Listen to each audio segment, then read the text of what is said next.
Hey guys, my name is Kurt and I'm here to give you a quick, slick hairstyle for this upcoming season.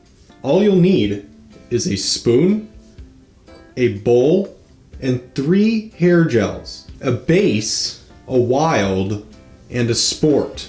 To start, open your base and pour it into the bowl.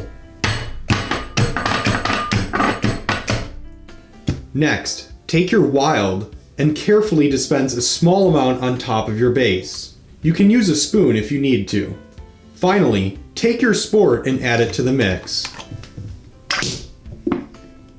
Now that your mixture is done, scoop your hand into your bowl and apply generously. Make sure as much of your hair is covered as possible. I think I'll have another scoop. Your hair will feel all slick and gooey, and that's fine. All you have to do is wait about 5 minutes and your hairstyle will be complete. Wow, what a nice look.